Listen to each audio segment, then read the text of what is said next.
வாங்கி இருக்கிறவங்கள்ட்ட வாங்கி இல்லாதவங்களுக்கு கொடுத்து நிறைய அந்த கொரோனா டயத்தில் நான் நிறையா சேவைகள் செஞ்சுருக்கேன்.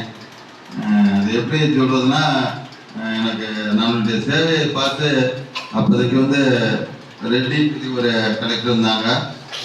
அவங்க வந்து எனக்கு எப்போ வேணாலும் எங்கே வெளியே போனால் போலீஸ் பிடிப்பாங்க சொல்லுவாங்க. அவங்களுக்கு வந்து முனிசிபாலிட்டியில் சொல்லி தாலுக்காவில் சொல்லி எனக்கு ஒரு கார்டு ஒன்று கொடுத்தாங்க. நீ எங்கே வேணாலும் எப்போ வேணாலும் வெளியே போகலான்னு. ஏன்னா நான் போகிற நேரமெல்லாம் வந்து ஏதாவது ஒரு கோயிலில் இருக்கிறவங்க ஒரு ஆசாரி வேலை பார்க்குறாங்கன்னா அந்த கிராமத்தில் போய் அவங்களுக்கு தேவையான அரிசி ஒரு 10 நாளைக்குள்ள தேவையான பொருட்கள் கொடுத்துருக்கேன். இந்த மாதிரி நிறையா இடங்களுக்கு போய் கிராமங்களில் இருக்கும் பக்கத்தில் இருக்கிற கிராமங்களுக்கெல்லாம் உஞ்சதிக்கெல்லாம் வந்திருக்கேன். வந்தெல்லாம் அங்கெல்லாம் வந்து கொடுத்துருக்கோம். இடுப்புக்குடி பக்கத்தில் புதுக்குடி இருப்பா அங்கே அந்த மாதிரி நிறையா ஊர்களில் போய் தேடி தேடி போய் இந்த மாதிரி பொருட்கள்லாம் கொடுத்துருக்கேன். அது வந்து நானாக என்னுடைய அன்னைக்கு சூழ்நிலையில் வந்து பொருள் காசு கொடுத்தாலும் கிடைக்காது. இருக்கிறவங்கள்ட்ட வாங்கி இல்லாதவங்களுக்கு கொடுத்து அது எனக்கு பெரிய ஒரு அனுபவம். வீட்டிலலாம் வீட்டுக்குள்ளே வந்தால் புரிஞ்சுட்டு தான் வரணுமாங்க.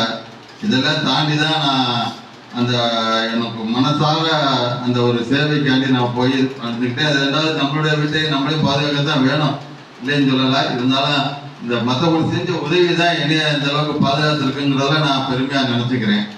அப்படிலாம் செஞ்சதுனால தான் என்னை உடனடியாக வந்து அடுத்த பதவிக்கு வந்து எனக்கு ஒரு சர்வீஸ் பண்ணதை வச்சு என்னை மாவட்டத்தினுடைய துணை ஆளுநர் பதவி அவங்களா கொடுத்தாங்க. நான் கேட்டு வாங்கலை.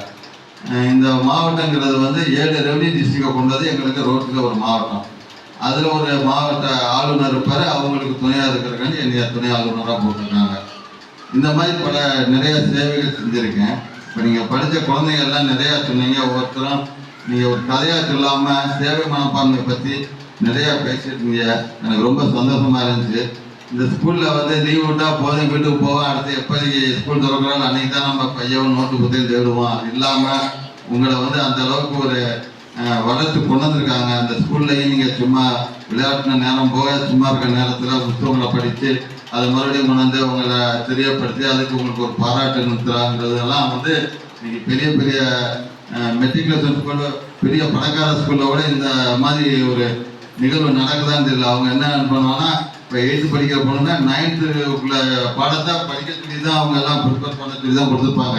நீங்கள் வந்து பொதுவாக உள்ள ஒரு உங்கள் திறமையை வளர்த்துக்கிறதுக்காண்டி உள்ள புத்தகங்களை கொடுத்து உங்களை படிச்சுட்டு வந்து மறுபடியும் அதுக்கு சொல்லி அதை உங்களை பாராட்டி உங்களை ஊக்குவிச்சிருக்காங்க. இதெல்லாம் பார்க்குறப்ப எனக்கு ரொம்ப சந்தோஷமாக இருக்குது.